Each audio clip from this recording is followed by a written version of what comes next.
Hello, welcome to the third installment of the Kit List Corona Shelter-in-Place videos. 2020. Oh, yes. Happy Easter, everybody. It was last week.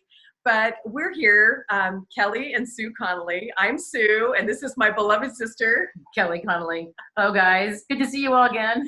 Thank you for joining us.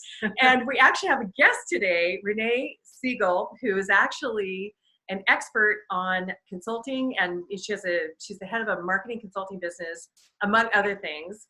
But she has some really important and very, very good news to share. So we'll cut to her in a little bit, but just briefly, we want to share.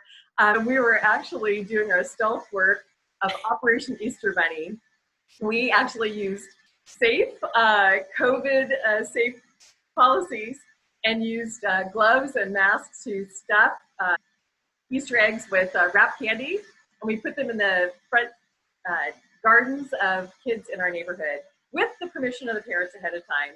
And we distributed about 380 Easter eggs. And the funny thing is, Kelly's here with me, sheltering in place while she's recovering from foot surgery. So it was hilarious to see Kelly stomping around in the dark, in the bushes. At night. So, going to each neighborhood, each garden, and planting the eggs for each child. It was quite fun. So the next morning, actually, we got videos from a lot of the parents of the kids going through their gardens. And one child even said, "This is the best day ever." So it just thrilled us to know and to see that. Our little playful thing that we did, it really made such a difference. Exactly. So all right. So now I'm actually going to scoot ahead here. So part of what we wanted to talk about too is that, let me just get back. Well, what's nice, I mean, as Sue works, Sue is always thinking of other people. She's always thinking of ways to make things better, to reach out, to be community, to be friends. And again, that's why we have the Kit List, is because of that very reason. And kind of in that same idea is that what we're trying to, as we're doing this Kit List blog, that we want to just remind you too that it's time that we all kind of look out to reach out to other people.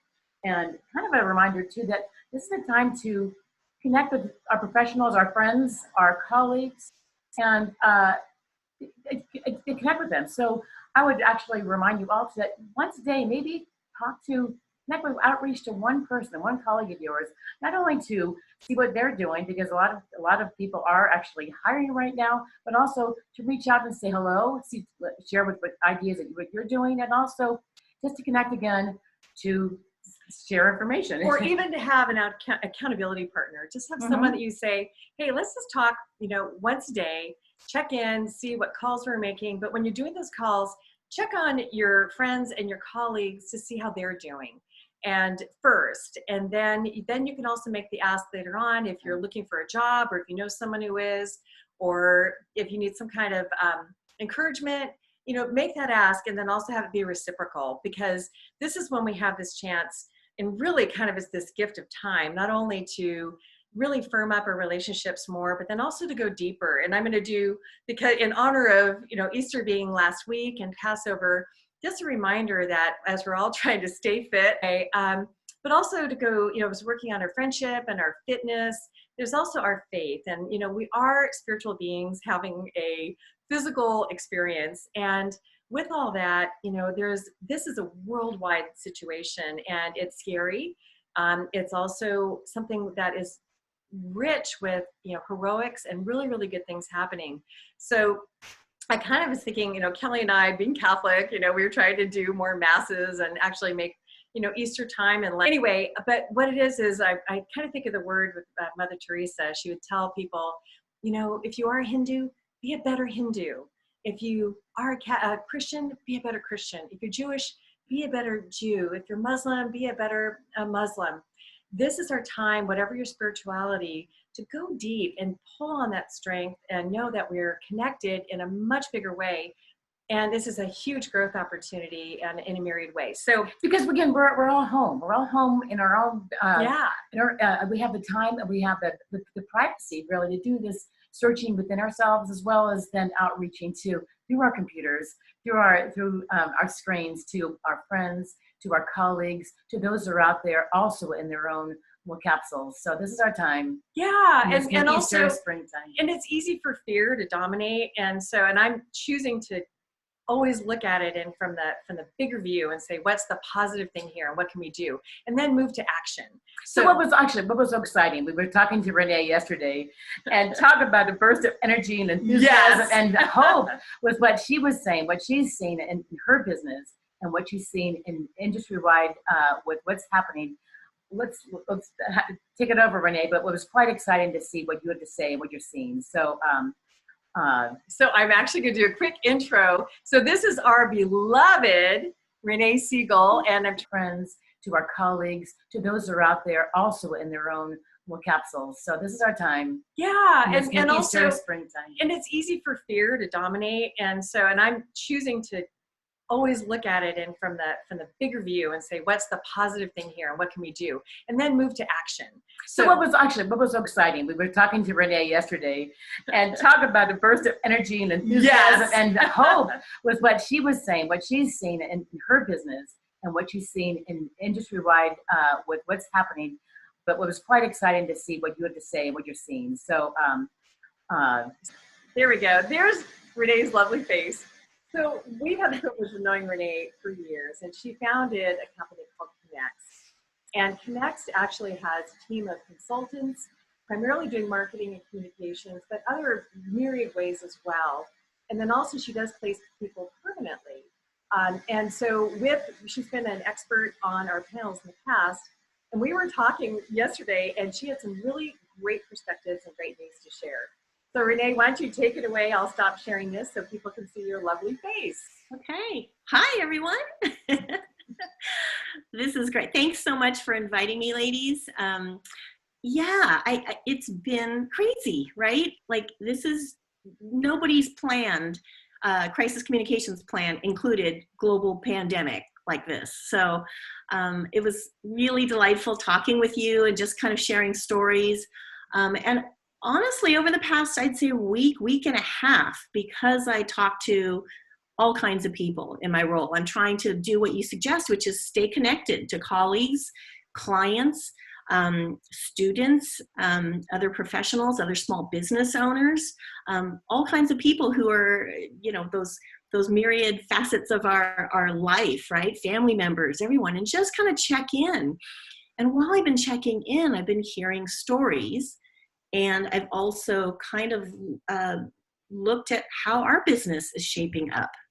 And to be really honest, things that you have to worry about. Right, I have a few things. So you're a mom, you're a business owner, you're an employer, and you're also hiring consultants and hiring other people. So you've got a lot on your shoulders. So go ahead there, René. So I'm still on the mailing list for this kind of world-renowned economics firm run by these two men, and it's 58 pages. It was literally their April 2020 kind of recap. And so, of course, I don't read the whole thing, but I was really surprised that on really kind of the first page of content, they said, and I wrote it down here, a recovery trend will take shape in the GDP, the gross domestic product, beginning in the third quarter of this year. And I went, okay, that's June. Yeah. That's right around the corner. And these guys are notorious for being like 99.8% accurate. Obviously, they couldn't foresee the pandemic, but they know economic trends and they look at the global picture and know how to kind of put those data points together. They're actually talking about the pandemic now. So they're, and they did say, there might be some modifications based on when we start emerging economically. But the net of this is that we have really good news ahead, and it's sooner than we expected. So to that end, René, with people who are either looking for a job that paused, or people who are looking for a job but are very open to consulting, or people like me who are consultants who are always looking to add their next new thing, what do you recommend? What are some of the 3 top points? Because this is actually a game changer. What you're reading, René, is actually going to change what we all do, how we respond, how can we work and do our business. It's changing things for all of us. There's really hope and there's action for all of us. Absolutely. Absolutely. And I'm going to layer on top of that kind of global economics perspective, the fact that we live in the Bay Area. We have technology. We live with technology. We're not in the middle of the country where things may take longer to kind of recover. So again, good news on top of good news.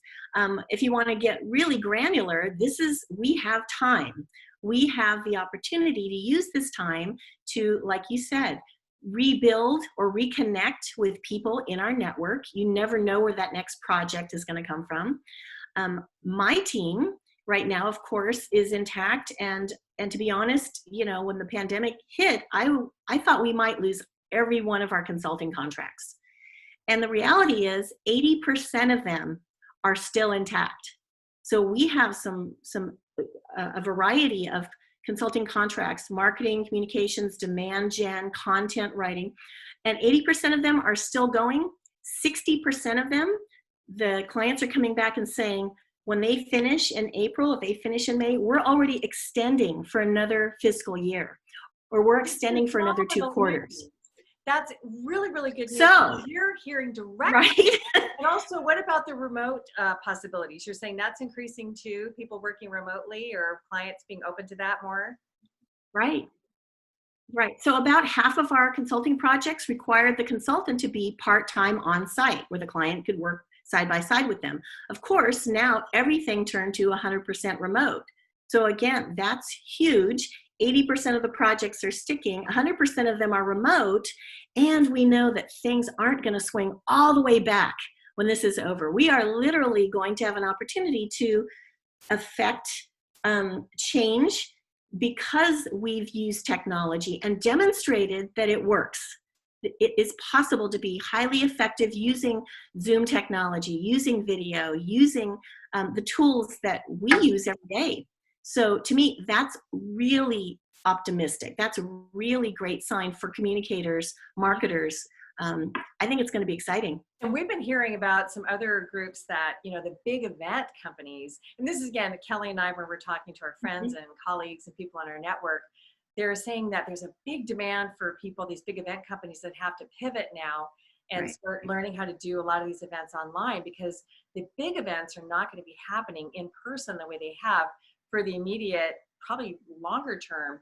So René, are you seeing things that other people, like you recommend people can pivot, or some opportunities or ideas from your perspective as you talk to your clients and consultants? Especially for those of us who are actually we're in front of our computers, we can work better, more efficiently virtually. So what are you seeing then with these companies who are now saying, where's our talent? Where's our base now to help propel these business projects forward?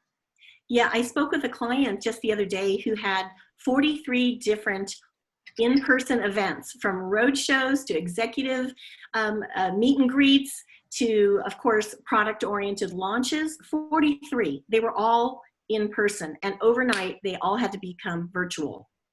Crazy, right? They are scrambling, and unfortunately, the big agency that they hired that specializes in ginormous events, they only do in-person events. That big agency actually couldn't help them convert those events to digital or online events. So this is where, if any consultants have experience with different aspects of even the planning, the budgeting, being able to kind of repurpose content, right, for a keynote and turn that into multiple opportunities for different stakeholders to leverage, right? Those are things that many events people have done, maybe at a smaller company. Right. But the tip is to pull all of that up to the top of your resume, update your LinkedIn profile, and show the world that you're ready to help turn those on-site, in-person events into digital events. That's what companies are looking for, those who could do those things. That little snapshot that's at the very top right below your name, that's the sweet spot. I think you were mentioning, René, that's what people really look at first, and that's where you have a chance to grab them. So what we'll do is, do you have any other key points to people about those who might have a permanent job and looking for a permanent job but might be open to consulting during this opportunity time? What would be the next move for them, for those? Yeah. So absolutely. I think there are going to be opportunities. I think there will be more headcount, but right now what we're hearing is that in addition to cutting the big agencies, headcount is being frozen, right? We're hearing a lot of that. And so in lieu of that, there are clients who are battling with executives and getting budget for contractors, basically kind of filling the gap until the headcount comes back. So again, good opportunity to contract. I would also highly recommend that people don't use the same resume and the same LinkedIn to market themselves for a full-time opportunity as a contractor. For example, we highly recommend the functional style resume for people who are seasoned consultants, because what you did that the client needs may be on the second page now. It may be at the bottom of the first page. And if it's not screaming in the first 3 inches of your resume, they're not going to take the time to dig deeper. In marketing, it's what they call above the fold. What do people see the first exactly snapshot? It's all about exactly. Yeah, about sections. So get to those. Right. We write in that. And also for the top of a resume, as you're saying with a resume, you know, it's really important to have some bullets right at the very top about key highlights. And those are the things you can change and edit per job that you're doing, because you can pull up things that are buried deeper down in your resume and make them immediately evident, because they're going to look at your name, they're going to look at those bullets, and they're going to look at where you've worked. And and other thing that I thought was really key that you said, Renee, is that you know, marketing and marketing communications is on the knife edge right now.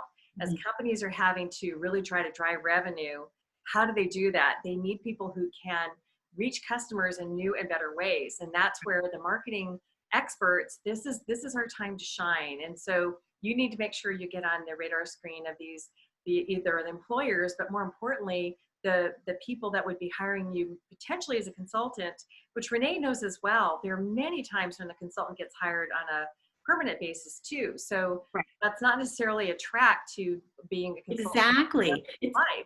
We call the try before you buy. You may get in on a 1 quarter, contract, and they may realize they can't live without you and convert you to an FTE. So we see that all the time. Absolutely. I think that's huge. Absolutely. And we do on the kit list, we have it started out with a lot of marketing people. So we have a big base of people in marketing and consulting and design. So, but this actually goes with tech workers too, people technology. So we really cover the base here with how consulting work. Yeah, well, and also I probably should say it's kitlist.org if you want to join. It's a 72,000 community of job seekers, employers, recruiters, consultants, and a lot of them are for the regular kit list is everything from CEO to admin, you know, I say finance, marketing, I would say preponderance of marketing and marketing communications. And then we have the kit tech list for people who are engineers, programmers, people who, you know, have those lovely propellers over their head and are a lot smarter than I am, that's for sure. So we're going to continue to try to share jobs that we hear about, but we hope that you too, at least in responding to this blog, that you respond and let us know of jobs you hear of, because we're still here to share and help each other finding good jobs. That was the whole purpose of the kit list, to keep in touch, but initially to help great people and through our friends. It's our time again. Yeah, and it just grew by word of mouth. So it's there as a resource for you. And then also the reason why we're doing these YouTube videos is that people have a chance to share ideas in the comment sections of the videos or on the blog, which I send out as well, or on the Facebook page for the kit list, so that we can actually have more exchange of information. So to that end, I also want to just say that Renee has kindly offered that she would be happy to do a 15-minute, or she or someone on her team would be happy to do a 15-minute consultation for people who are trying to consider whether this, you know, going into a consulting world is, you know, valuable for them. And then also if you're an employer who's looking to hire some consultants, talk to Renee as well. Again, in the spirit of sharing, I want to be able to really recommend Renee and Connext and her team. So this is, you can find Connext at connextme.com, but also Renee was, and this is her team, part of her team. I mean, things are always changing, but I thought that was such a cute photo. So you can do a 15-minute consultation just to see, you know, how can you pivot? What would be the opportunities? And you can email her directly at Renee at connextme.com. So going back to our gang here, we're trying, as long as I've got Kelly as my captive audience living with me while she's recovering from her foot surgery, it's also more fun to have her with me as we just try to do these videos. So we're trying to do them once a week during this shelter-in-place time. And mostly we just want to encourage you to use this time and look at it as a huge opportunity, and you have an ability to help others while you're also trying to help yourself. So have no fear, and let's go out and I think we'll really look back on this time quite fondly as people spend more time with each other and really get to what's really important. So René, thank you for spending the time with us. We really appreciate that. And this is really our time. We can all take part in helping each other, helping with our jobs, with our families and friends and communities. This is our time. We're using this platform so that we can share information together. You can be part of that too. So let's go, guys. Thanks. Thank you, everybody. Goodbye.